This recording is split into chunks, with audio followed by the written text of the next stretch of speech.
Bom dia, pessoal. Hoje a gente vai dar continuidade aí à nossa iniciativa, né, dos Geocalouros. Hoje é a terceira semana, e a gente vai falar sobre rochas.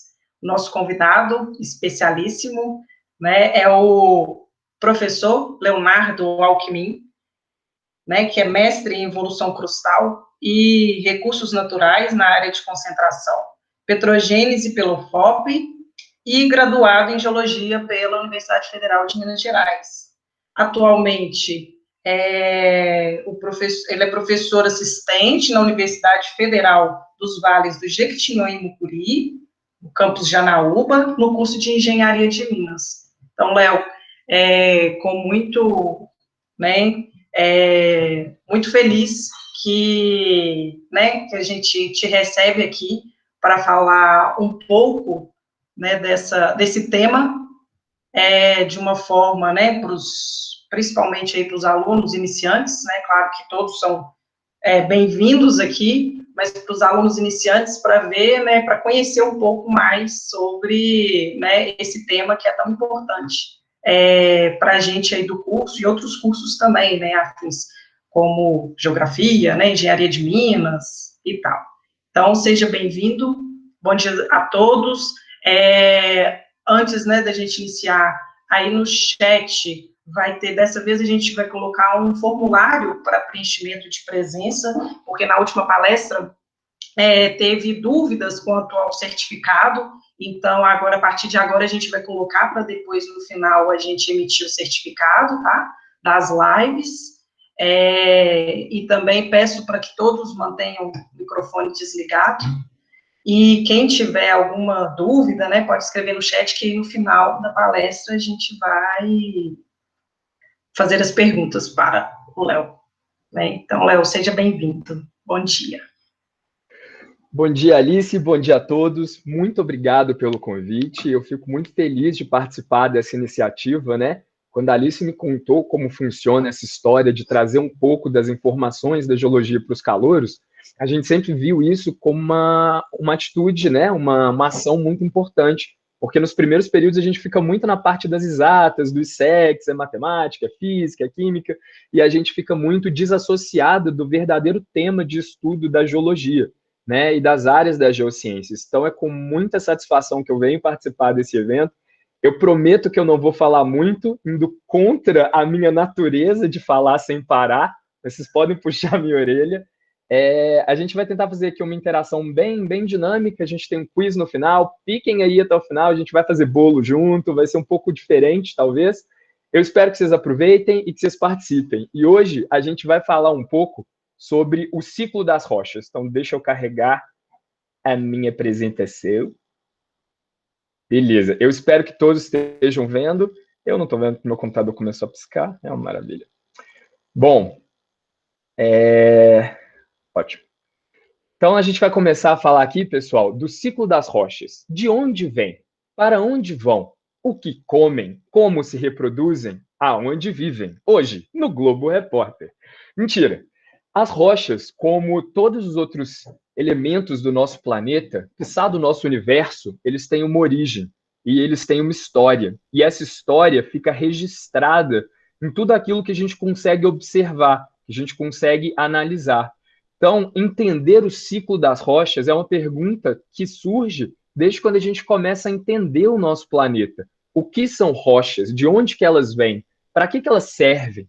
Né, para a gente entender a importância que elas desempenham, tanto na nossa sociedade, quanto na nossa economia, e todos os papéis que ela preenche no nosso dia a dia. Às vezes, elas estão mais perto da gente do que a gente imagina. Então, a gente vai discutir um pouco, beleza, rochas, o que são, como elas evoluem, qual que é o ciclo das rochas. Muitos de vocês já devem ter estudado o ciclo da biologia, ciclo de Krebs, ciclo de água, que era tudo que a gente tinha que aprender e decorar para o Enem, né? As rochas não são muito diferentes, elas também têm um momento que elas começam e um momento que elas terminam. E é um ciclo fechado e contínuo, que está em constante transformação. E uma das coisas que eu achava mais interessante quando eu comecei a estudar geologia era bem isso, que a gente passa de carro em várias estradas e vê aqueles tanto de paredão rochoso, aquele tanto de pedra parado lá, né? E aí eu ficava assim, ué, beleza, então tá ali. Nunca tinha parado para pensar como elas são feitas, de onde elas surgem, como elas evoluem. E acho que entender o ciclo das rochas passa por esse entendimento, né? Se alguém leu aí no Google Meetings, meu nome estava errado, não é Leonardo Fonseca, meu nome é Leonardo Azevedo Salquemin, mas enfim, vamos começar a palestra então. Como que a gente vai falar de rocha se a gente não define rocha, né? A rocha, ela é um agregado sólido de minerais que ocorre naturalmente. Ah, Léo, então uma pedra no rim é uma rocha? Não. Na verdade, ela é formada de minerais. Essa rocha ela tem que estar no meio natural e não ter um processo específico desse biológico, né? E as rochas, elas têm três classificações: rochas sedimentares, rochas ígneas e rochas metamórficas, né? As rochas sedimentares, como o próprio nome diz, ela tem a ver com os sedimentos, que são as partículas desagregadas, né? As rochas ígneas vêm da palavra latim ignis, que significa fogo. São rochas associadas com fogo, nada de rocha de Game of Thrones, de fogo do dragão, mas processos ígneos, processos ligados à produção de calor e fusão que produzem esse tipo de material. E as rochas metamórficas, vem do grego, né? Meta, transformação, mórfica, forma, são as rochas que sofrem algum tipo de transformação. Então, primeiro, a gente vai falar das rochas sedimentares. Como que elas se formam? Como que elas acontecem, né? As rochas sedimentares são formadas pela deposição e compactação de sedimentos. E esses sedimentos, eles podem ser diversos. Se a gente pensar em partículas que a gente tem hoje, todo mundo passou ali no jardim hoje mais cedo e viu um punhado de terra, mexeu com um pouquinho de argila, viu esse pozinho de maquiagem maravilhoso ali, ó, da Marie Claire, não sei como é que chama esse trem, que a gente tem essas argilas, partículas muito finas, muito pequenas, que a gente nem sente arranhar no dedo.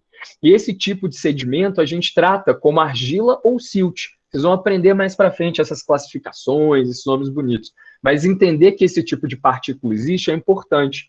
E quando a gente vai aumentando no tamanho dessa partícula, o tamanho desse grão, a gente vai começar a produzir um material que a gente vai classificar como areia, que é esse segundo desenho que está aqui. São partículas maiores. Se a gente põe no dente e passa a unha, a gente passa com o dedo, a gente vai arranhar o dente, né? É aquele material que arranha no dedo, que ele é um pouco maior, ele é mais grosso, né?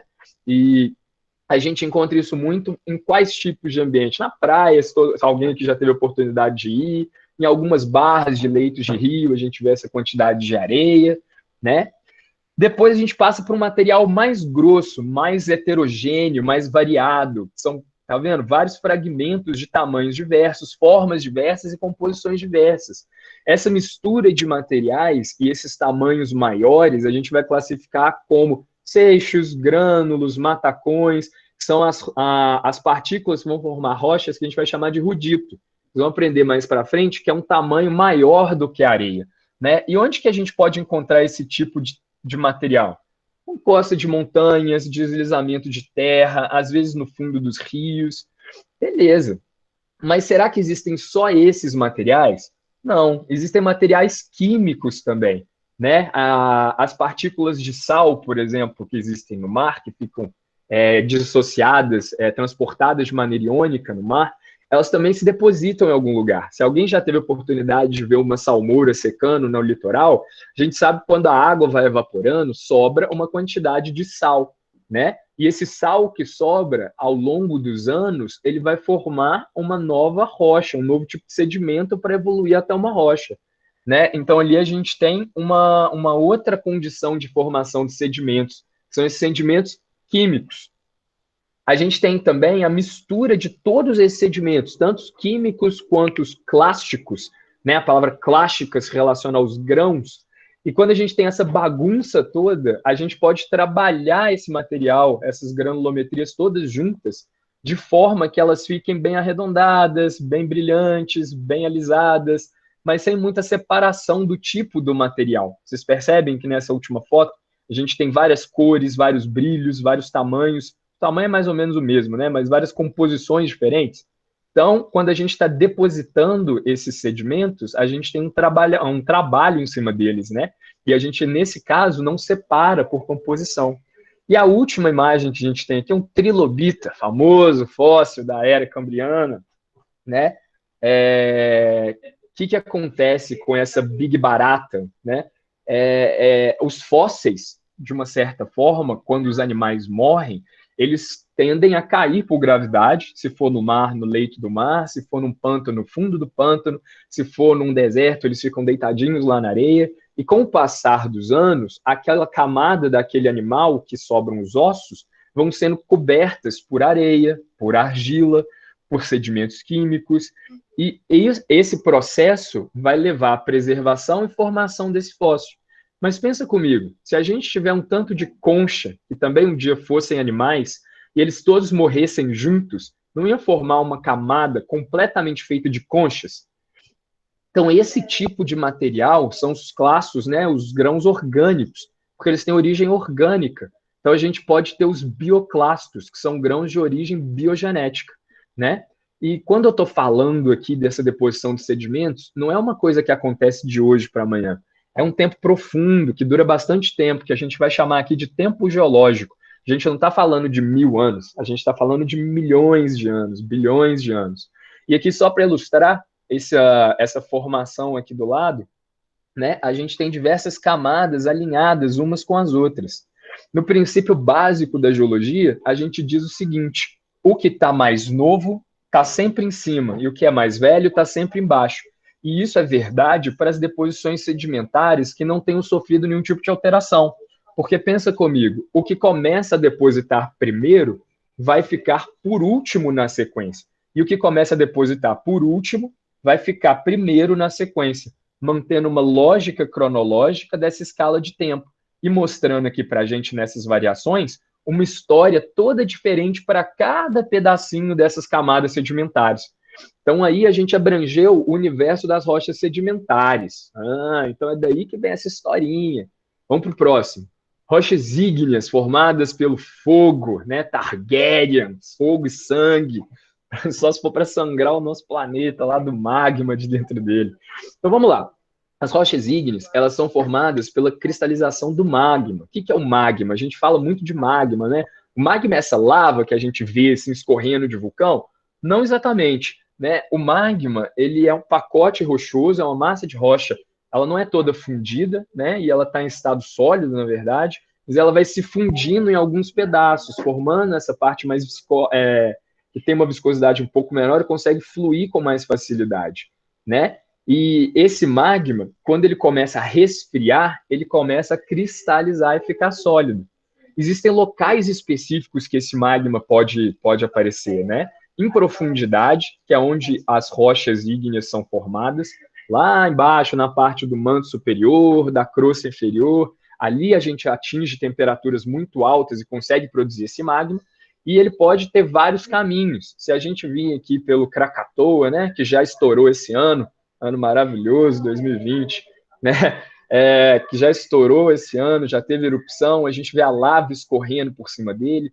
Esse tipo de rocha ígnea é uma rocha ígnea extrusiva, porque ela sai de dentro da terra e vem para fora, para a superfície, e ela escorre nessa superfície, formando esse tipo de rocha que a gente tem aqui do lado, né? Normalmente são rochas ígneas mais basálticas, com composição de elementos mais ferromagnesianos, mais ricas em ferromagnesianos. E ela dá essas estruturas, que a gente já deve ter visto em algum filme de vulcão, de desastre, de alguma coisa desse tipo. Mas será que só existe esse tipo de rocha ígnea? O que acontece se a rocha ígnea ela não conseguir chegar na superfície? Não teve força, teve um obstáculo, ficou presa na subsuperfície. Então ela vai formar uma rocha ígnea que vai ficar lá dentro cristalizando em subsuperfície.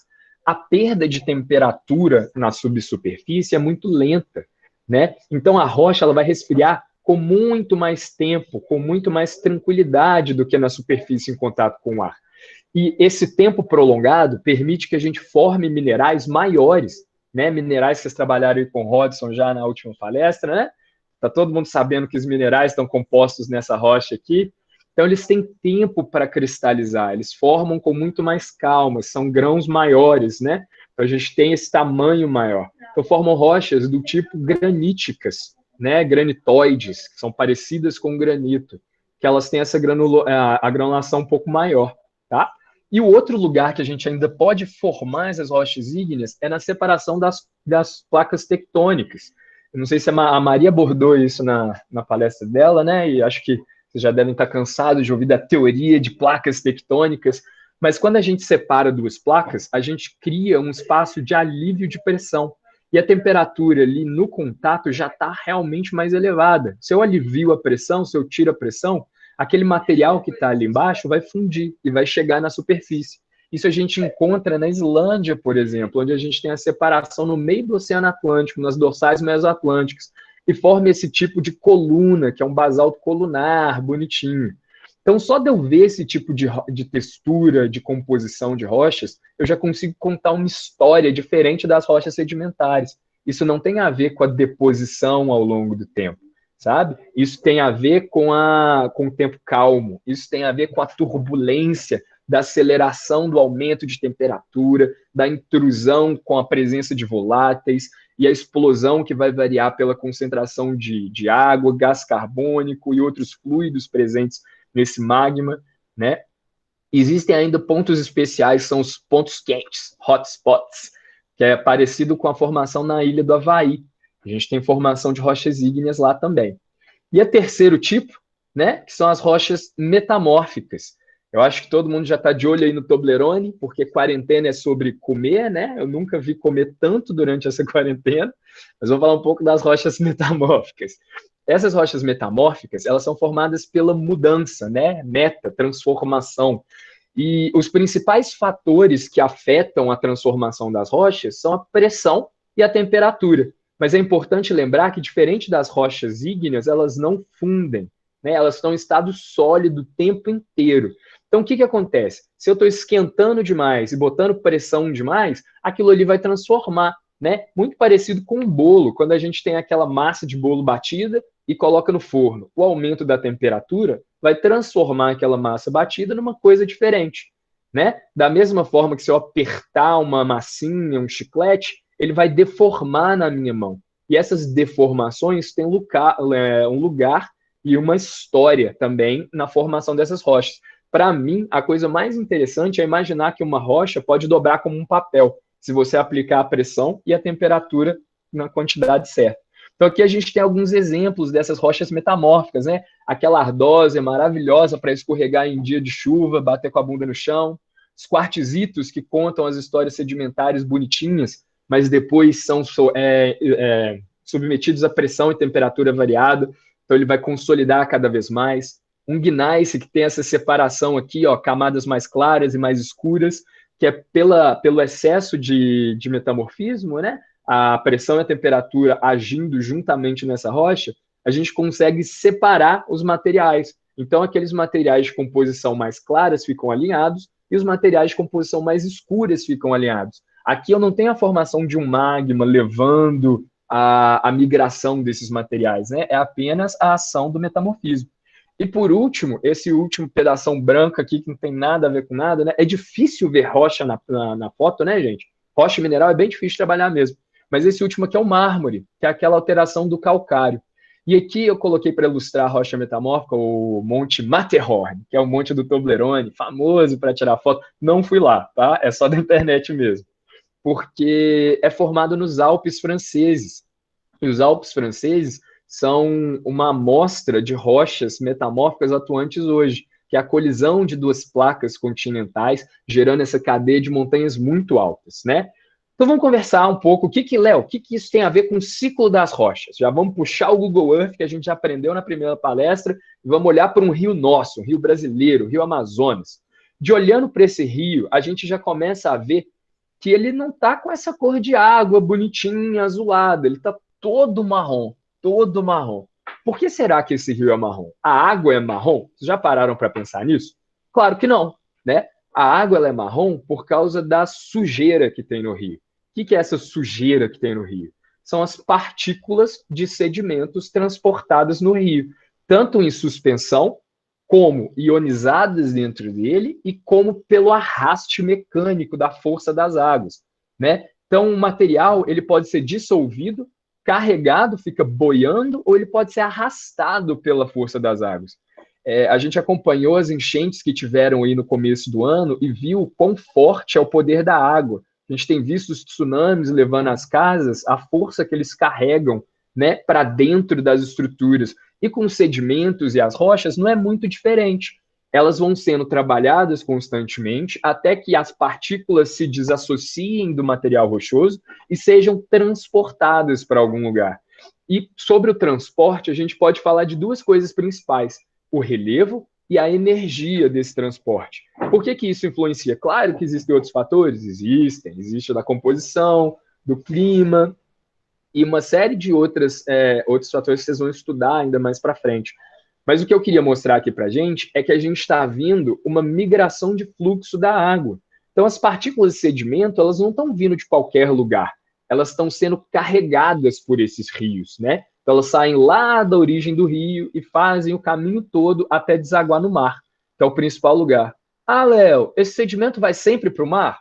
É o caminho lógico, mas pode ser que ele deposite ao longo do rio, que ele preserve a estrutura do próprio rio. Então, a história de um rio vai ser diferente da história do mar, que é diferente da montanha que está lá no começo. E vamos entender um pouco sobre esse transporte. Aqui no começo, nessa primeira parte, a gente tem um rio todo sinuoso, com várias separações de blocos para um lado, para o outro. O que isso mostra? Que o fluxo de água está tendo dificuldade para atravessar aquele relevo, ou que ele está tendo menos energia, que o relevo às vezes não é favorecido, não favorece ao transporte desse fluxo aquoso, né? Então ele tem que desenvolver caminhos para separarem com menor energia. E por que é importante a gente pensar em energia? Porque energias baixas não transportam partículas grandes, né? Então eu preciso de muita energia para transportar aqueles grânulos, seixos, matacões, um blocão de granito não vai passar por um fluxo de energia baixo. E a gente começa a ver essas criações de meandros, né? Que são esses bracinhos que ficam perdidos aí no meio, mostrando essa variação de fluxo de energia. Por outro lado, aqui no meio, a gente tem um rio muito mais retilíneo, né? Ele vai de um ponto até o outro sem muita variação. Nessa porção, a gente vê um aumento da energia de transporte. Então, todo esse fluxo aquoso, ele está colocando mais energia para levar as partículas. Durante esse trecho, pelo menos, a gente tem o transporte de partículas maiores, né? E as partículas menores, elas não conseguem se depositar. Por quê? Porque elas ficam muito agitadas. E movimentos turbulentos, muito agitados dessas águas, não consegue gerar o ambiente necessário para elas depositarem com calma. E por último, quando a gente vai chegando lá no mar, olha como fica bem diferente. Parece até aqueles nervos, né, que a gente fica vendo no cérebro, no corpo humano, espalhado tudo. Isso acontece porque agora não existe mais um padrão fixo para o rio continuar até desaguar no mar. Porque o relevo é muito semelhante, está todo aplainado já, aquelas planícies no final ali, perto da região da costa, né? Então ele consegue passar por vários lugares diferentes. Não existe um padrão muito grande. E ali a gente tem uma outra história de transporte. Então vocês percebem que analisando o nosso rio hoje, a gente conseguiu contar 3 histórias de transporte de sedimentos diferentes. E a máxima da geologia, né? A gente tem que entender o presente para entender o passado. Então, analisando esses movimentos que a gente tem hoje, a gente consegue fazer suposições, testes, inferir muita coisa. Então, por que eu estou falando desse transporte, disso tudo? Porque a primeira parte do nosso ciclo das rochas é o intemperismo e a erosão. A erosão está meio que incluída no intemperismo, né? Mas vamos falar delas separados porque eu acho importante. O intemperismo ele tem 3 tipos: físico, químico e biológico. Físico tem a ver com a quebra mecânica das partículas, dissociação mecânica. A gente pode ver isso pela ação de gelo que entra em fraturas, e aí quando ele forma o gelo, ele expande, aquelas fraturas aumentam na rocha, então quebram partículas maiores. A temperatura faz as rochas dilatarem e reduzirem de tamanho, gerando, mais uma vez, a propensão de se produzir fraturas, né? A água vai carregando e batendo nesses sedimentos e levando eles para outro lugar e tirando essas partículas, né? Depois a gente tem o temperismo químico. A gente sabe que a água é um bom solvente, né? Então ela vai dissolvendo parte das rochas onde ela passa. mas muitas vezes está associado também com o pH dessa água. Então, a quantidade de pH que a gente tem na água vai mostrar a quantidade de ação que ela tem sobre aquela rocha, né? Ela pode dissolver ou não certos tipos de material. E eles ficam ionizados nesse líquido, não necessariamente só a água, né? Mas ela é o principal que a gente tem. E o último tipo de intemperismo é o biológico. Ah, posso colocar ação humana aí? Vamos discutir isso depois, essa é filosófica. Mas é a ação de micro-organismos, bactérias, ou mesmo alguns insetos e plantas, né? Que vão quebrando as rochas, por exemplo, pela produção de raiz das gramas. Alguns animais conseguem percolar em partes de material ainda não consolidado e vai separando esse material. E erosão, a gente tem 5 tipos principais, né? Pluvial, que vem das chuvas, fluvial, que vem do rio, marinho, que vem do mar, glacial, que são as geleiras, e eólica, associada à força dos ventos. São 5 tipos de ações, né, naturais do nosso planeta, que elas desassociam essas partículas minerais, e depois elas levam ao evidente transporte. Eu coloquei alguns easter eggs na apresentação, já vou começando a chamar a atenção, vamos ver quem vai pegar todos no final.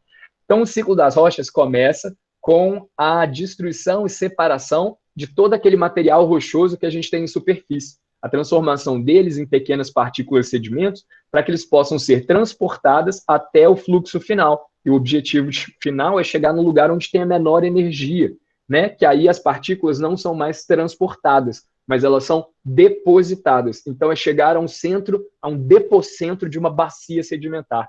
Em formas gerais, né, normalmente é o mar, o lugar mais baixo, com menos energia que a gente tem. Mas pode ser que ela encontre acidentes no meio do caminho, do relevo, que impeçam que ela vá para frente. Então, o lugar de deposição é onde tiver o lugar mais baixo. Beleza? Então, ó, a máxima aí é: água mole em pedra dura, tanto bate até que fura. E não pode ser mais verdade do que isso. Isso é o intemperismo físico em ação. Coitadinha da rocha, cara de madeira pra vocês.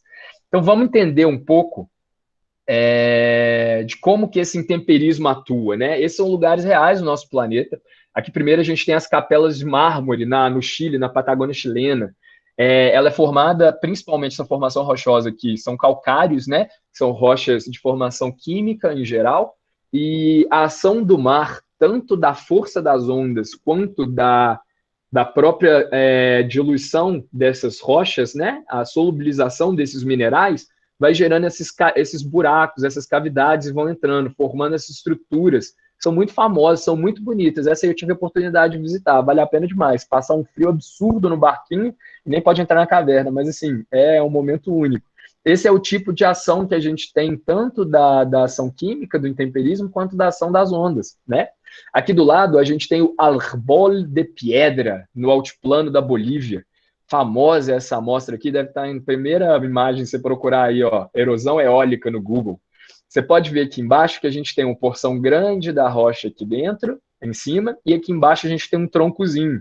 Como que forma isso, né? Os ventos, eles também carregam partículas.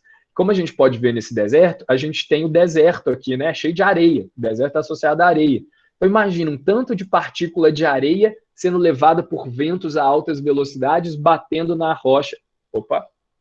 Batendo na rocha aqui embaixo. Ele vai esculpindo essa rocha até formar essas estruturas megalíticas, né? Que tem essas grandes estruturas rochosas aqui que ficam parecendo umas árvores mesmo.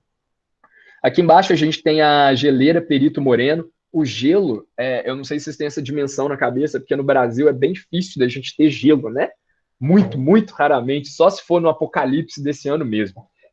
O gelo é uma força muito maior ainda do que as próprias águas, porque ele é um material sólido que está em movimento.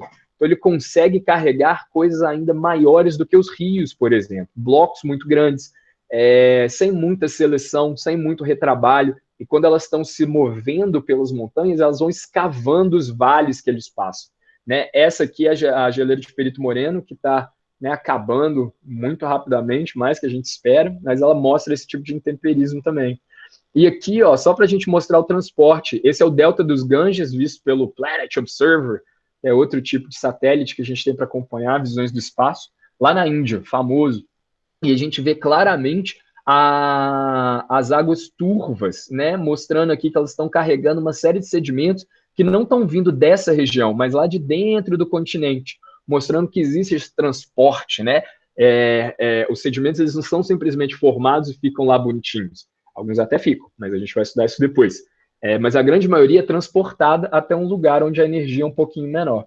E por último, o grande mistério do Vale da Morte, as pedras velejantes, também é uma amostra de como o intemperismo físico, e aqui no caso da água e dos ventos, atua nas rochas, né?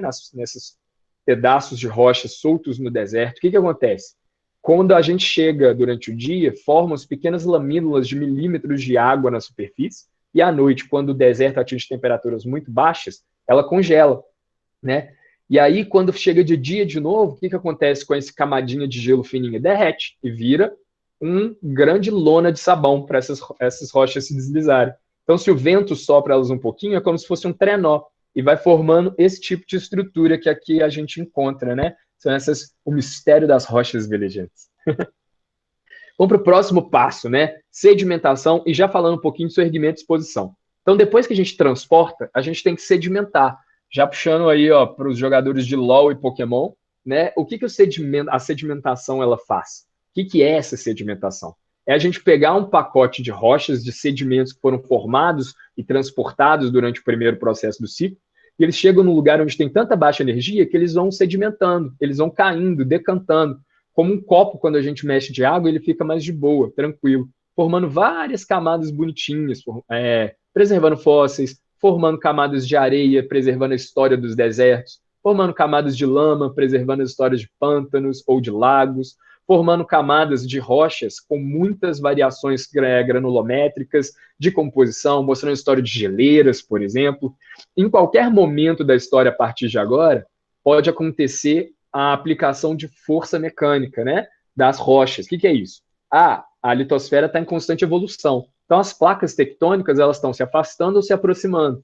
E esse movimento pode fazer com que parte desse pacote aqui seja perturbado e empurrado para a superfície, expondo de novo essas rochas. Ou o excesso do intemperismo vai destruindo parte do lado aqui das rochas, mostrando aquela porçãozinha que a gente estava sedimentando. Então, a partir de agora, qualquer momento da história, a gente pode ter esse soerguimento ou exposição, né? E aí já fecha aqui um mini ciclo. Olha, então vamos falar sobre essas rochas sedimentares, né? O que elas contam? Elas contam as histórias do ambiente de sedimentação e muito da história dessas rochas. Que a gente tem um pântano, né? Lá nos Estados Unidos, com um tanto de sequoia junto ali, que mostra como que era naquela época. Esse tipo de ambiente, a gente começa a pensar, será que ele tem muito transporte de material, de grão? Será que ele tem deposição química? Será que ele está tranquilo para as partículas simplesmente decantarem? Então, a gente pode contar uma história de deposição aqui. Aqui, a gente já tem o Lago Ness, famoso, do monstro do Lago Ness, né? Pensa num lago. A gente costuma ver ondas num lago, a gente vê fluxo num lago. Então, é um ambiente com mais energia ou menos energia? Ele vai decantar as partículas ou ele vai trabalhar as partículas? Então, um lago vai contar uma história restrita num espaço físico, limitada pela sua extensão, e ela vai contar a história de deposição daqueles sedimentos, né? De novo aqui o Rio Amazonas, esse aqui é cheio da força, né? Maior rio do mundo, só para a gente lembrar aí. Então, ele tem muita força e transporta muito elemento. Então, assim, pode ser que sedimente ainda durante esse processo de transporte? Pode preservar o rio. Mas o que ele mais faz é trabalhar esses elementos que estão dentro dele e transportar para um outro lugar da bacia. Mas caso a gente preserve o rio, então a gente vai ver várias estratificações desse rio.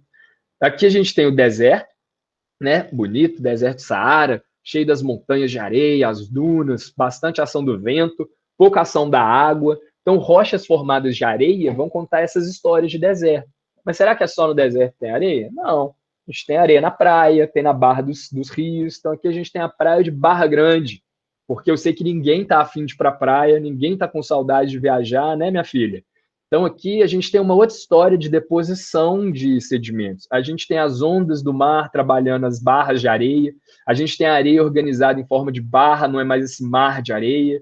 A gente tem uma parte aqui que mistura com um pouco de matéria orgânica, um pouco de lama, e aqui vai contar uma história de deposição diferente. Então, a gente já começa a pensar, será que todos esses ambientes vão produzir rochas iguais? Será que todas essas rochas produzidas vão ter os mesmos elementos e minerais? Será que a gente vai conseguir extrair dessas rochas as mesmas informações e mais, as mesmas commodities minerais? Então, depois da sedimentação, a gente tem o metamorfismo, que é a transformação por pressão e temperatura, né? A gente vai soterrando cada vez mais, ou, de novo, pela força das placas tectônicas, colocando pacotes em cima desses outros pacotes rochosos, e a gente começa a aumentar a temperatura e a pressão, né? Mais uma vez, qualquer hora que eles podem ser soerguidos e sofrer um intemperismo de novo.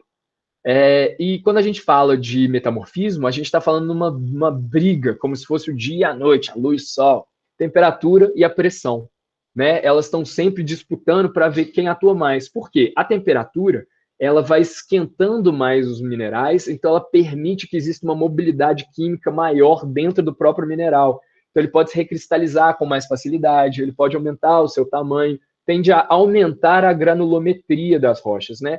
A pressão, por outro lado, não sei se alguém já teve essa experiência maravilhosa de ser pisado por um elefante, ele deforma tudo que está embaixo dele. Se um elefante deforma uma bola desse tamanho, imagina se fosse uma montanha, tipo o Monte Everest, em cima de um pacote rochoso. Ele vai diminuindo cada vez mais a granulometria dessa rocha, porque ela vai ficando apertadinha, né? Vai parecendo agora esmagada, até virar uma folhinha aqui. Então vai começar a formar planos de foliação, né, estruturas que mostrem esse alinhamento desses minerais perpendicular à direção de pressão aplicada.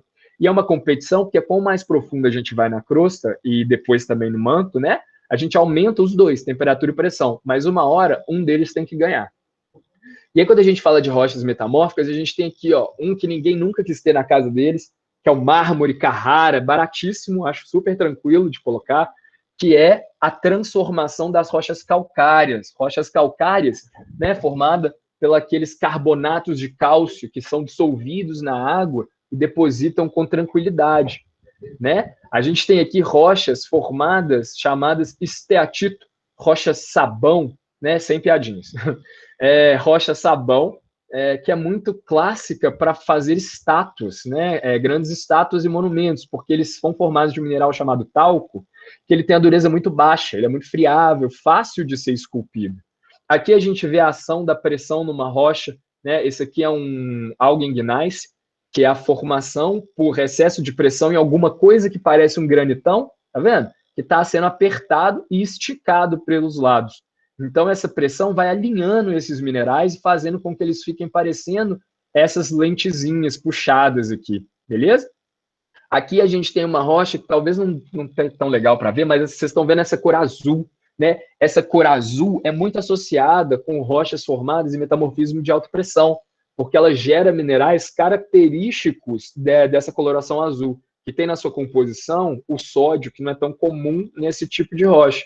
Então, quando a gente aumenta muito a pressão, às vezes ver um mineral azul já pode ser um indicativo de que eu estava numa zona de alta pressão. Onde que eu tenho alta pressão? Ah, baile funk. Não. A gente tem alta pressão debaixo de cadeias de montanhas grandes, por exemplo, os Himalaias, em choque de duas placas continentais, que elas exercem uma força muito grande, uma em cima das outras, e vão aumentando cada vez mais a espessura do pacote rochoso. E por último aqui, a gente tem, dá para ver bonitinhas camadinhas aqui, bacana, um pouquinho dobradinhas. Isso aqui é um pacote rochoso que antigamente era areia, né? E depois evoluiu e se transformou para um quartzito, que é a rocha formada de quartzo, principalmente, né? Que é o mineral que a gente vê normalmente nas areias. Esse aqui é o Morro do Camelo Camelim na estrada de Diamantina.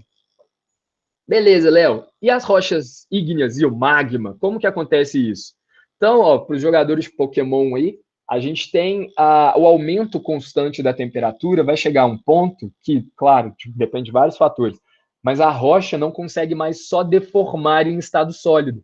Ela vai começar a se fundir, né? Vamos usar uma palavrinha chula aqui, vai derreter, né? Vai começar a fundir e formar aquele massa de rocha fundida, que é o magma. Ela funde toda, Léo? Normalmente não. Ela vai fundindo em partes, porque cada mineral, cada composição vai fundindo com temperaturas e pressões diferentes.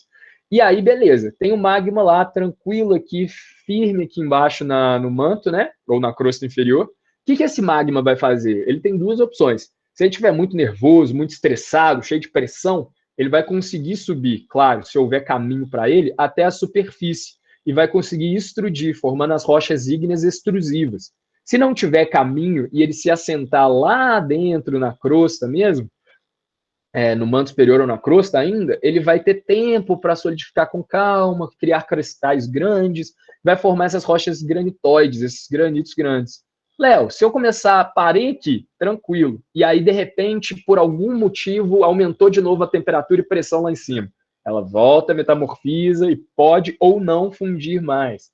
E se ela foi exposta pela placa, pelo movimento das placas tectônicas, então ela já vai lá para o seu erguimento e erosão. Beleza? Então, o que a gente tem dessas rochas ígneas, né? A gente tem aqui, ó, Tilili, a famosa Alice Costa, vai contar para vocês depois, com mais calma. A gente tem lá o Torres del Paine, no Chile, formada uma cadeia de montanhas, né, que é produto da Cordilheira dos Andes, que é a subducção de placa oceânica com placa continental, bastante bonito, que formam esse aumento, né, de rocha ígnea no contato, gera uma série de granitos. Claro que aqui não está mostrando os vulcões, os granitos todos, tem uma história muito diferente, mas a história é formada nesse ambiente, desse círculo de fogo, né, do Pacífico. Aqui a gente tem o Rio de Janeiro, famoso Pão de Açúcar, né, que tem essa característica, essa feição bem característica desses granitoides, que tem esse nome desse tipo de feição, que são as feições de Pão de Açúcar. Né? A gente tem aqui o vulcão bonitinho do Monte Fuji, no Japão, também mostra a extrusão ali das placas desse magma que vem aqui para fora. Aqui na Islândia, a abertura de duas placas tectônicas, o derramamento basáltico, né, que sai todo esse magma aqui para baixo. E aqui, ó, famoso Monte Rushmore dos presidentes dos Estados Unidos, que foi esculpido em cima de um granito. Então, aqui são alguns desses tipos de rochas ígneas famosas que a gente tem no mundo. Então, esse é o ciclo das rochas, galera. Qual que é a história das rochas? São destruídas e transportadas, elas sedimentam e ficam de boa, formando rochas sedimentares. Depois começa a botar pressão e temperatura para cima delas. Aí elas vão até um ponto que não aguentam mais e começam a fundir. E se elas fundirem, ou elas podem se cristalizar de novo, ou elas vão estourar e virar um vulcão lá na superfície. E para todos esses processos, a gente pode ter exposição e retrabalho dessas rochas. Ah, beleza. Mas então, o que esse ciclo das rochas conta para a gente, né? Esse é o Monte Roraima. A gente vê no Monte Roraima que ele parece uma mesa bonitinha, aplainada, com várias orientações aqui, todas iguais. Então, essa rocha pode ter formada por rochas ígneas? Muito improvável, né? Ela está parecendo que, assim, que foi depositado de cima para baixo, com muita tranquilidade, formando esses placões, esses grandes tablôs, né? Esse platô enorme. É a montanha mais alta do tipo de montanha-mesa que tem no mundo, né? E é famoso, fica lá no estado, na divisa do Brasil, Peru e Bolívia. Talvez eu esteja falando bobagem, não sou muito bom com essa parte dos países, gente.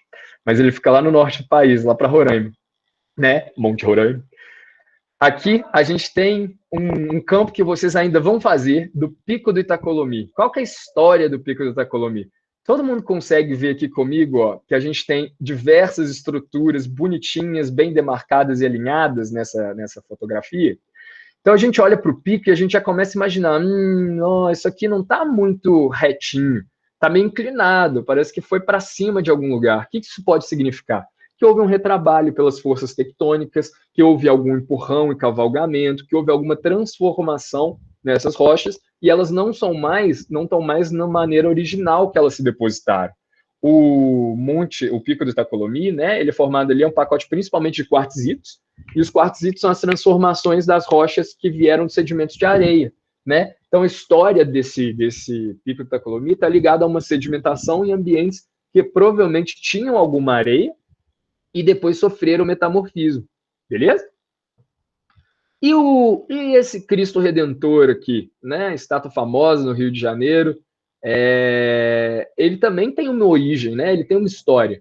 Ele veio de rochas que foram fáceis de esculpir e colocar ali bonitinho. Se alguém teve a oportunidade de ir lá e pôr a mão, vocês vão ver que ele é bem macio ao toque, né? É feito de talco. O que tinha no talco? Ah, é o esteatito, Léo, pedra sabão. Sim, isso mesmo. Então ele é fácil de ser esculpido e a gente consegue contar um pouco da história dele. É uma rocha metamórfica, com composição de magnésio elevada. Ele foi formado em profundidades, pela ação de pressão e temperatura de outros pacotes rochosos. Então a gente já conta um bocado da historinha dessa estátua toda. Beleza? E agora? E as histórias do Egito? Eu coloquei o Egito porque eu acho o Egito legal. Depois vocês pesquisem.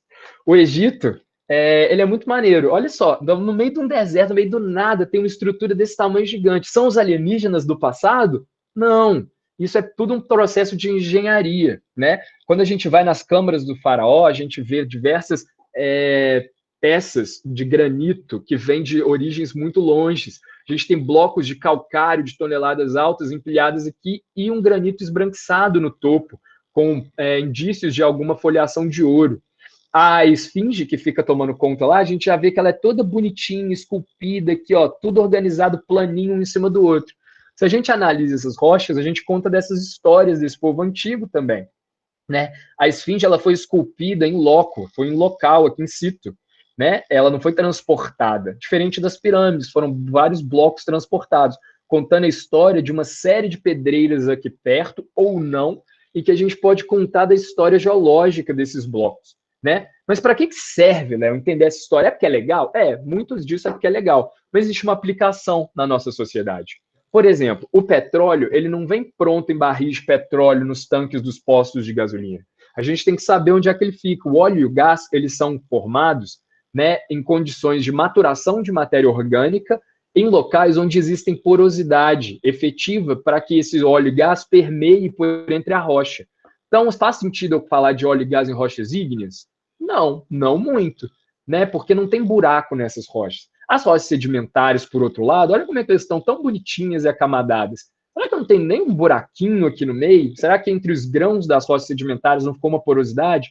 Ficou. Então, esse aqui é o folhelho, né? Shale, que é famoso por preservar esse óleo e gás dentro dele, e é nele que a gente vai extrair essa commodity mineral que a gente usa.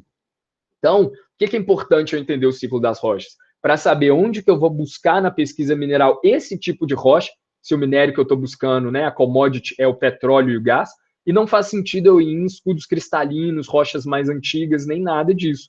Faz sentido em rochas que tem essa história, tem essa característica. Outra coisa que a gente usa bastante, o ferro, né? O ferro que fica em todas as nossas eletrônicos hoje em dia, ele vem dessa rocha, com essa cor de carne, né? Para a gente lembrar dessa cor de carne e associar o nome dele que é BIF, Banded Iron Formation, formações ferríferas bandadas. O que acontece? O ferro ele não está aqui pronto para a gente, né? Ele está numa deposição, tá vendo? Está toda estratificada, bonitinha, mas a gente chegar muito perto, a gente vai ter uma dificuldade de ver grãos. São grãos muito pequenos normalmente, né? Tem uma ação de processos químicos. É um tipo de quartzo que ele está dissolvido ali no meio, ele é microcristalino, junto com essas partículas de ferro. Então, ela não vai contar a história de um deserto de areia, ela não vai contar a história de uma rocha ígnea, ela vai contar uma deposição química em ambientes marinhos, por exemplo, né? Às vezes pode formar num lago? Pode. Pode formar quando tem gelo? Pode. Vamos falar que pode. Mas o grosso, né, a serra de Ouro Preto, as grandes formações ferríferas do quadrilátero ferrífero, de Carajás, um pouco diferente, mas ainda associado sempre a esse tipo de ambiente. Então, entender o ciclo das rochas é descobrir qual tipo de ambiente eu tenho que buscar para conseguir a commodity mineral de interesse. Então, as grandes minas de ferro são buscadas nesse tipo de rocha. E em terceiro aqui, a gente tem o cobre, né? O cobre ele não vem pronto em fiações de cobre bonitinho. Essa é a mina de Chuquicamata, que é a maior mina de cobre que tem no mundo, em operação lá no Chile. E o minério de cobre é isso aqui. É essa coisa horrorosa, azul, verde, cheio dessas coisas meio amareladas. Isso tem uma indicação forte do tipo de ambiente que essa rocha se formou, como que ela se formou. Aqui a gente não consegue ver mais as camadinhas estratificadas bonitinhas, né? A gente não consegue ver mais as areias do deserto. Será que esse bololô de coisas aqui pode ser uma coisa mais ígnea, mais associada com a granitogênese, formação de arcos de montanha, com formação de rochas de origem ígnea nessas colisões de placa que ficam ali sendo trabalhadas com sulfeto, com essas composições? Então, a gente tem que contar um pouco dessas historinhas para a gente entender onde está a nossa commodity para a gente buscar qual que é a origem dela e sempre aprimorar o nosso conhecimento para a gente trabalhar melhor. E eu sei que vocês tiveram umas discussões aí, onde que a gente busca mais informação sobre a geologia dessas coisas, né? O site da CPRM, que é o Serviço de Mapeamento Geológico Brasileiro. Lá tem diversos mapas geológicos, base, e outro lugar interessante é procurar nos artigos. Os artigos têm mapas muito atualizados, né? São bem legais. Eu deixei aqui meu Instagram e meu e-mail, se alguém tiver interesse para conversar, entrar em contato depois. Eu fico sempre disponível nas redes, é muito tranquilo de me acessar, mas deixa eu ver como é que tá meu tempo aqui agora. Ai, meu Deus, espera aí que deu pau. Ah, tá. Pronto, voltei. Todos me escutam? Tudo bem. Faltam 8 minutos. Eu prometo que eu não vou demorar muito. Eu falei que eu ia falar só 1 hora, mas eu não vou conseguir, porque eu trouxe uma série de experimentos para a gente fazer analogia, para a gente entender melhor esses processos de transporte e deposição e entender essa história dessas rochas. Beleza? Então, eu vou ligar meu celular aqui, só um minutinho.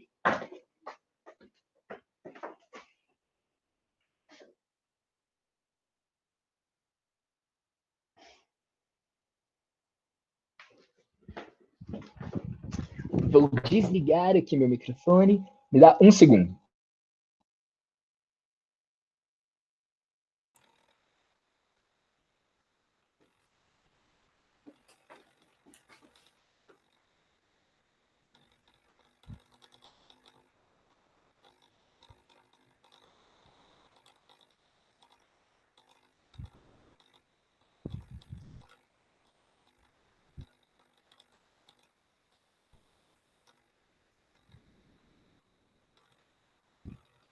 Todo mundo me escuta? Todo mundo está me vendo? Não sei se está, porque eu não consigo ver. Ótimo. Trava. Está me escutando? Não está vendo? Microfone ligado. O microfone, agora sim.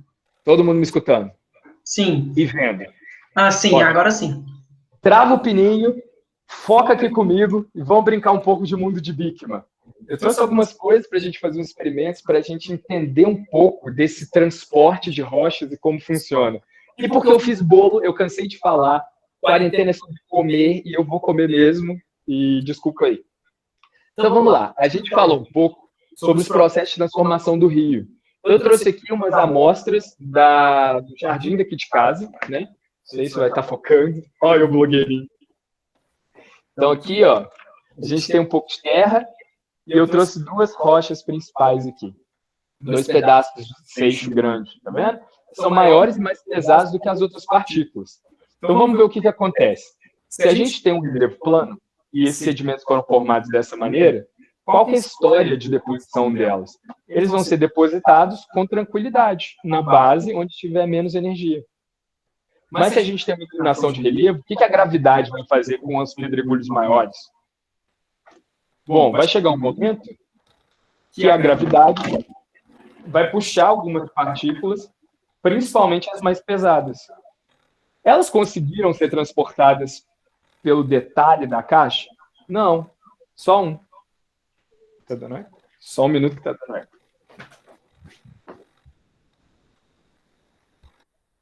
E agora? Hã? Tá me escutando? Pronto. É porque eu não tô escutando agora.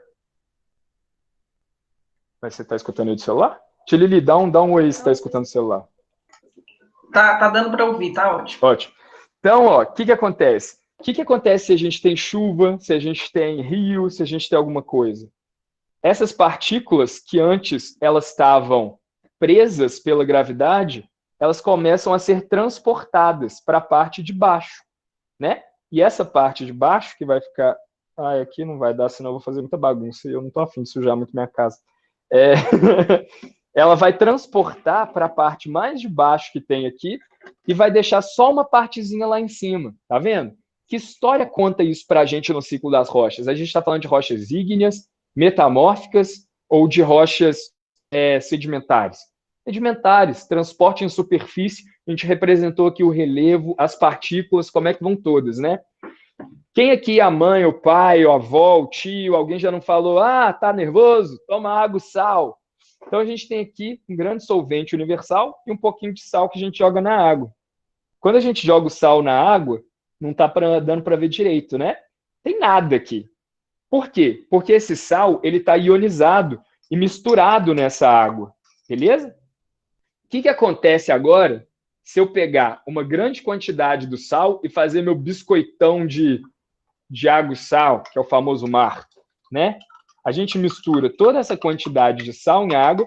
Quando a gente tem turbulência desse fluxo aquoso, as partículas não estão sedimentadas, né? E o que acontece? Agora, essa água, ela está toda ionizada e misturada. E algumas partículas desse sal estão em suspensão, sem mistura. Então, elas estão perdidas aqui no meio. A gente vai deixar isso aqui parado um pouquinho, porque daqui a algum tempo, a gente vai ver formando cristais de sal aqui embaixo. O que é isso? É a deposição com calma e tranquilidade de partículas ionizadas, né, dissolvidas na água, em um ambiente que não tem mais essa agitação toda. Beleza? Vamos deixar ele paradinho aqui. Trouxe aqui também para a gente representar um bolo que eu quero comer daqui a pouco, né? O que isso representa para a gente? As camadas da Terra. Como é que elas são formadas? A parte mais embaixo é a parte mais antiga e a parte de cima é a parte mais nova. Por um acidente super fortuito, a gente representou aqui, ó, uma estratificação cruzada. O que essa estratificação cruzada pode mostrar para a gente? Será que essa camada foi empurrada para cima da outra? Ou será que isso aqui é da formação dela, né? São estruturas de um deserto, por exemplo, uma duna com a outra. Então, assim, elas formam dessa maneira, e qual que é a importância da deformação, né, do sedimento nessas rochas? Agora é a parte que eu acho legal. A gente começa a dobrar elas, ou apertar muito elas, e formar coisas que são diferentes daquilo que estava antes. Eu vou comer, tá, gente? Não assusta, não. Deixa eu aproximar um pouquinho o celular aqui.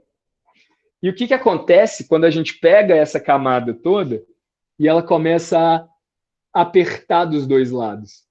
Ela vai dobrando e deformando até rachar no meio. E olha que legal.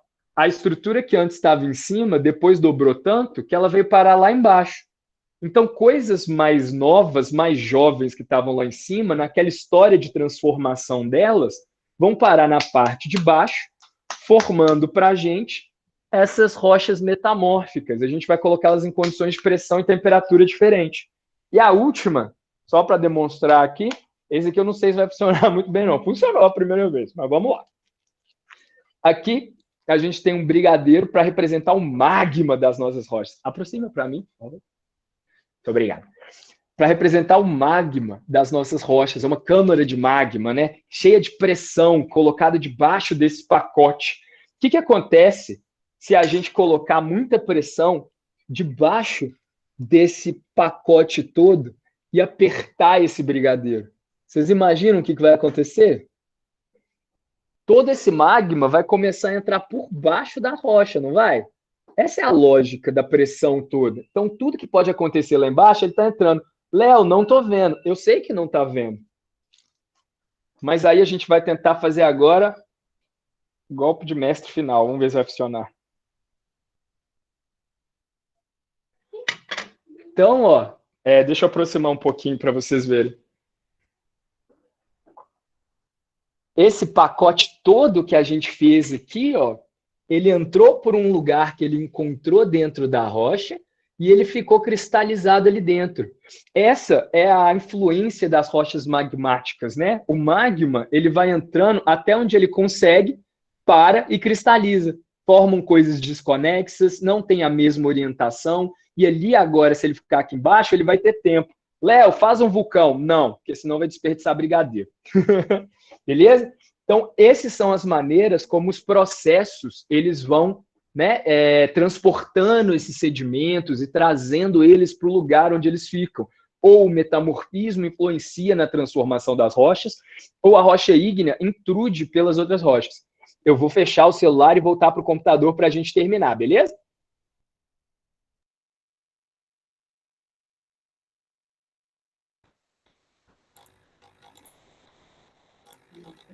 Essas deformações de bandas também aconteceram por causa das Peraí. Eu acho que eu voltei. Voltou. Então, calma aí que eu vou conectar meu fone aqui de novo, que eu acho melhor de falar com o fone. Vai salvando as perguntas aí, galera, porque agora nós vamos fazer uma última parte aqui, ó. Conectando. Bluetooth desativado. Agora vai. Eu voltei. Então, vamos lá. Última parte, galera. Então, eu trouxe aqui para a gente brincar um pouquinho, tá joia? É um quiz. Vocês me mandaram... Tem 2 perguntas no chat? Espera aí, então. Deixa eu ver agora. Professor, essas deformações dobras podem acontecer em qualquer ambiente de placas tectônicas? Muita boa pergunta, Ramon Messias. Nossa, quem será? Né? Essas deformações, elas acontecem principalmente no ambiente de contato de placas, né? Essa que eu demonstrei em especial, que tem a dobra, a deformação, porque é o contato convergente, onde 2 placas vão chegando juntas e vão botando a pressão nelas, né? E vai apertando, dobrando e deformando as rochas. Rochas ígneas também sofrem metamorfismos? Sim. As rochas ígneas, quando elas se formam, elas têm essa origem magmática e ígnea de colocação. Mas uma vez que ela se cristalizou e se formou, da mesma forma como as rochas metamórficas e sedimentares, elas podem sofrer metamorfismo, sim. Como assim? Se eu tenho uma rocha ígnea cristalizada, bonitinha, tá tranquila na dela, ficou parado lá no lugar, e teve uma outra intrusão ígnea perto dela, ai gente, meu dedo é muito torto, teve uma outra intrusão ígnea perto dela, essa outra intrusão vai trazer muito calor para perto daquela outra rocha ígnea. Durante o processo de cristalização, ela não sofre metamorfismo, porque para ela sofrer metamorfismo, ela tem que primeiro se cristalizar e ficar no estado sólido. Mas uma vez formada a rocha ígnea, ela pode sofrer metamorfismo. É muito comum a gente ver rochas ígneas fazendo gnáisses, por exemplo, que são aquelas estruturas bandadas que a gente viu das rochas mais claras e mais escuras. A gente pode ter um aumento da temperatura e, consequentemente, aumento da temperatura dessa rocha, que vai se metamorfizar. Então, nessa região onde a gente está produzindo rochas ígneas, as outras rochas ígneas que já estavam ali perto, ou mesmo na região de colisão de placas continentais, elas sofrem metamorfismo, beleza? Então, o metamorfismo pode ser sofrido por rochas ígneas, rochas sedimentares e por próprias rochas metamórficas. Elas podem passar por mais de um processo de metamorfismo. Metamorfizou, parou. Mudou de lugar, metamorfizou de novo. Mudou de lugar, metamorfizou de novo. Beleza? E agora, a gente vai tentar responder. Eu sei que as fotos não são a melhor maneira da gente realmente identificar as porções de rocha que a gente tem aqui, mas a gente vai tentar fazer isso junto. Eu não vou pedir para ninguém... Como é que fala? Eu não vou pedir para ninguém entrar no Kahoot, tá? É um site de quiz. Todo mundo me acompanha aí? Beleza. E a gente vai começar o joguinho usando o meu celular como jogador, porque aí ninguém tem que fazer esse esforço todo de trocar de aplicativo, trocar de... Como é que chama esse negócio? Beleza. Então, bora. Então, ó, vai aparecer uma pergunta na tela e 4 alternativas: vermelha, azul, verde e amarela. Pensem com vocês mesmos qual é a resposta certa. Vocês têm 20 segundos. Anotem para a gente conversar no final, beleza? Bora começar? Então, bora. Start. O ciclo das rochas, Geocalouros 2020. Bora lá, galera. Primeira pergunta: que tipo de rocha é essa? Depois dessas histórias, o que vocês acham? Que isso é uma rocha ígnea intrusiva, um granito, um sedimento, uma metamórfica ou uma ígnea extrusiva? Pensa só, são cristais maiores, são cristais organizados, mas não tem essa historinha toda de transporte. Será que tem? O que vocês acham? Então, anota aí no lugar. A rocha é uma rocha ígnea intrusiva, um granito clássico, foi mandado pela nossa colega, que eu não consegui anotar o nome, porque aí foi vacilo meu mesmo. Beleza? Se a gente estivesse jogando todo mundo aqui, ia ser legal, porque aí ia ter pontuação, ia ter score, ia ter uma gritaria. Depois vocês pedem para vocês fazerem isso na sala lá de informática. Então, ó, o player 1 tá ganhando, que no caso sou eu mesmo. Próxima pergunta. Ai, meu Deus. Qual é o nome dessa rocha? Essa aí parece um granito, um quartzito, um arenito ou uma formação ferrífera bandada que parece um bife, que já está quase na hora de almoço e a galera morrendo de fome. Se a gente olhar bem para essa rocha, ela parece muito aquela que eu mostrei na hora que a gente estava falando da produção do ferro, não é não?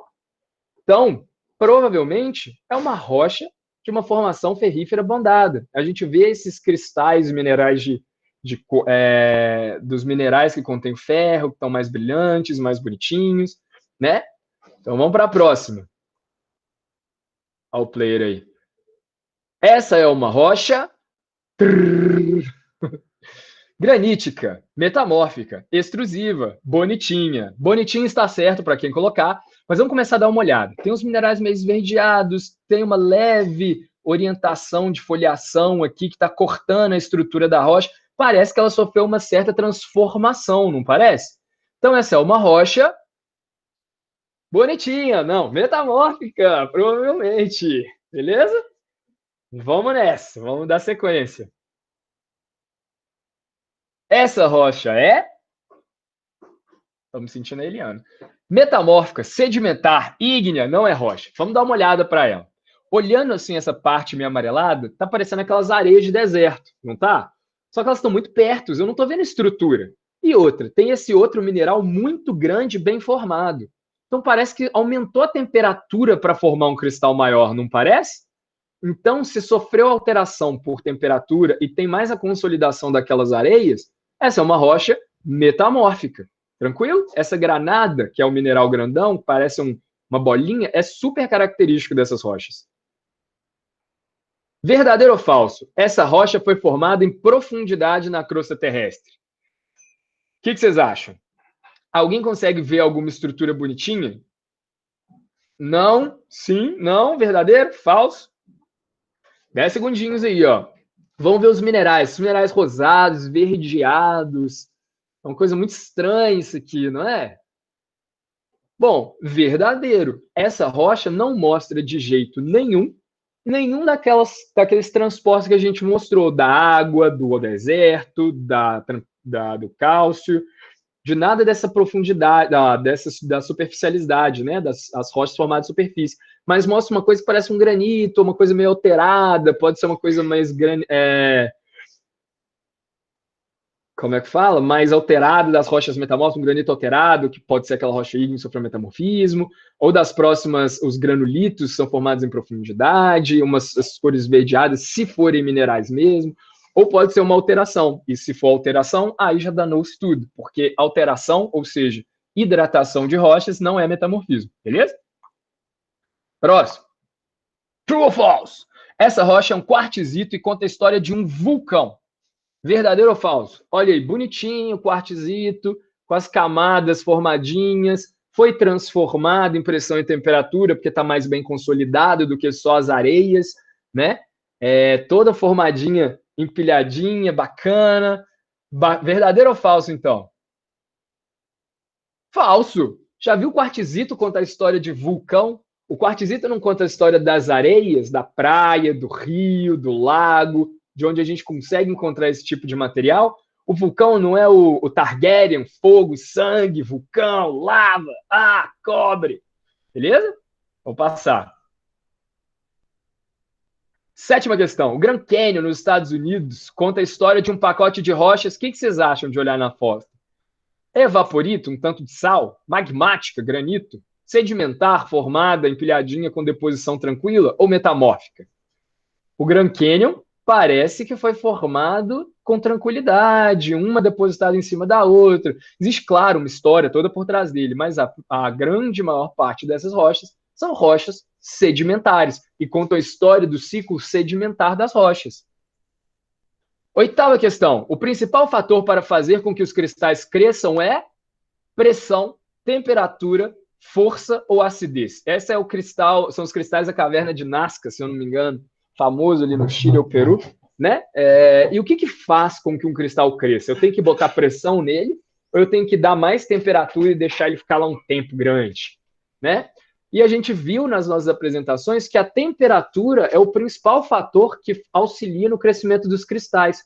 Quanto mais lento for a perda de temperatura e mais quente for o lugar que a rocha está, ela vai ter mais tempo para crescer os cristais, associar mais elementos e se tornar cada vez maior. Nesse caso dessa caverna, não são rochas muito quentes, tá? Elas estão em 50 graus a formação das águas dela, mas é porque são rochas químicas, estão mais na superfície, é uma história um pouquinho diferente de rochas ígneas. Mas o principal fator para os cristais crescerem é a temperatura mesmo. Nona questão. Bora lá. Os Himalaias produzirão rochas influenciadas pelo quê? Aquela cadeia de choque continental que o nosso aluno Ramon Messias perguntou.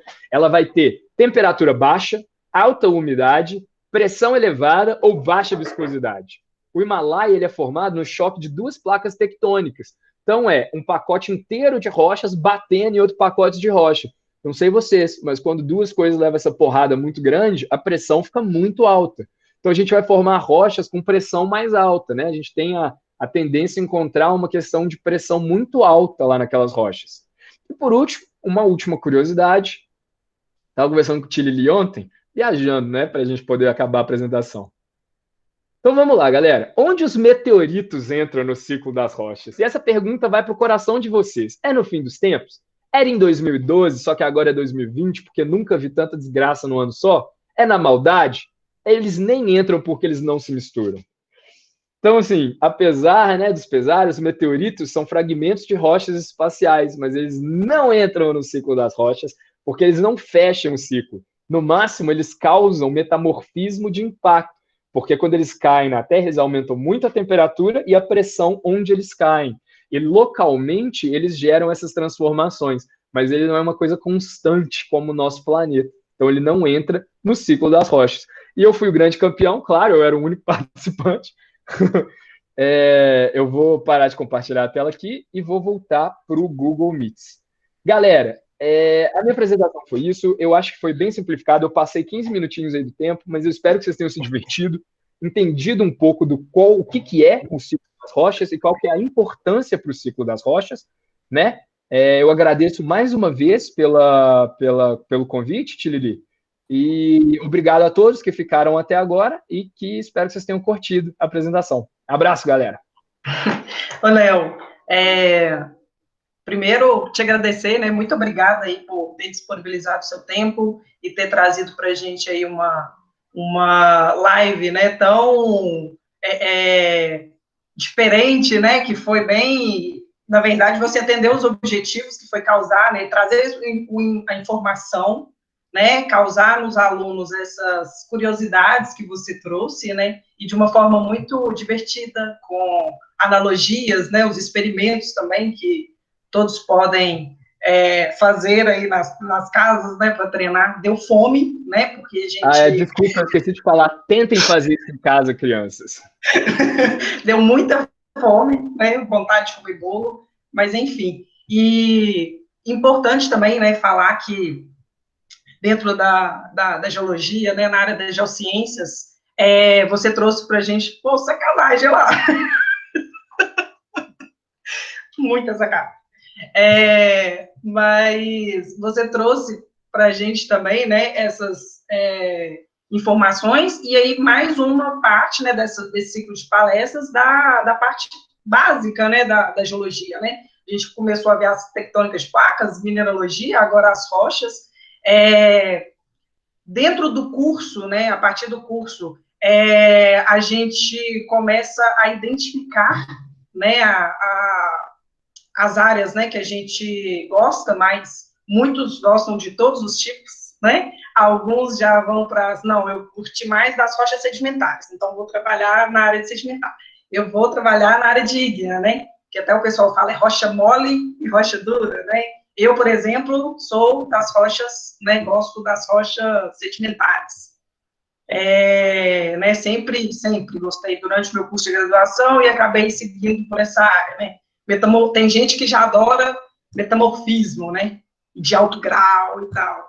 Então, e outra coisa também que a gente começa a ver, depois, que eu sempre falo isso até com os meus alunos também, que a gente começa a ver as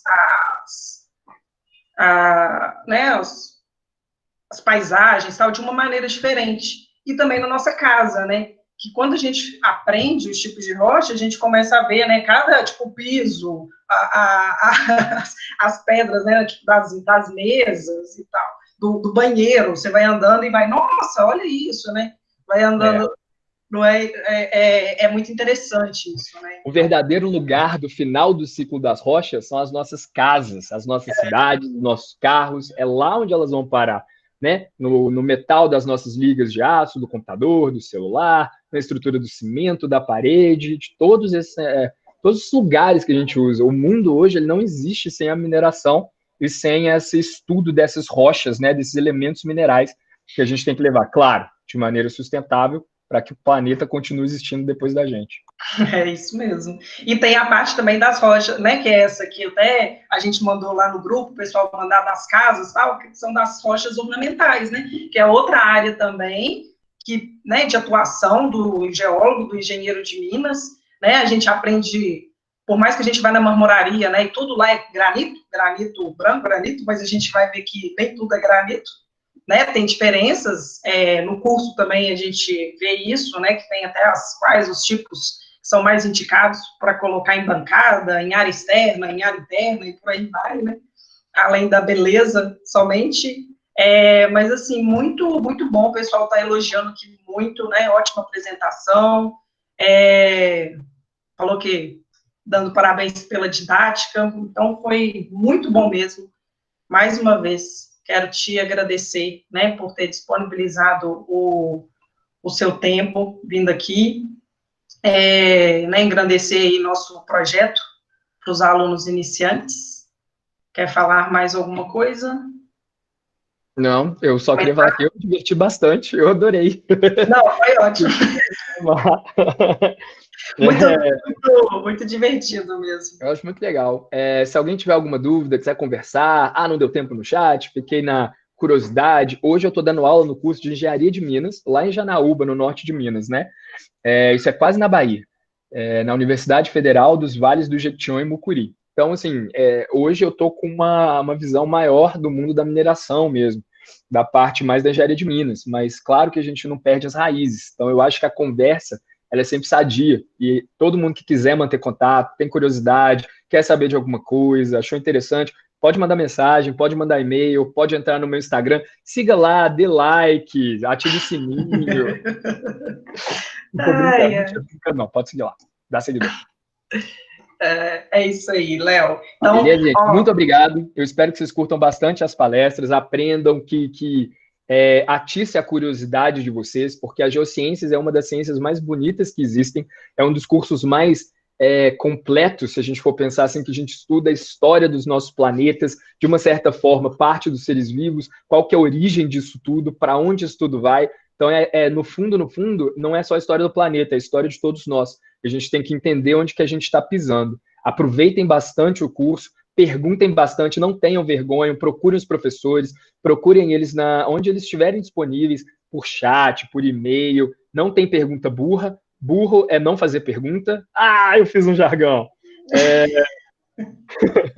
Mas, gente, aproveita o curso de vocês de verdade, não deixa ele passar, não. Às vezes a gente não tem essa noção ainda, mas assim, tem tanta coisa acontecendo, projeto de pesquisa, de extensão, tem palestra para assistir, tem workshop, corram atrás, tentem ser melhores, e mais do que focar só nesse conteúdo, tentem focar na construção das suas competências, né? Trabalhar em grupo, fazer projeto, entender o que é ser líder de verdade, a importância de divulgar geociências para as pessoas, e por aí vai, beleza? Muito obrigado pela oportunidade, eu espero que vocês tenham curtido, precisando também. Gente, eu queria também agradecer pela presença de todos, né? Mais uma vez aí a gente teve um público bem considerável. Semana que vem já deixo aqui o convite para a próxima palestra, vai ser na terça-feira, que vai se chamar Geologia e Tecnologia, com o Thiago Duque. E é isso, agradeço a todos, né? Se cuidem aí, cuidem dos seus e até a próxima. Tchauzinho, Léo, muito obrigada. Passa álcool em gel.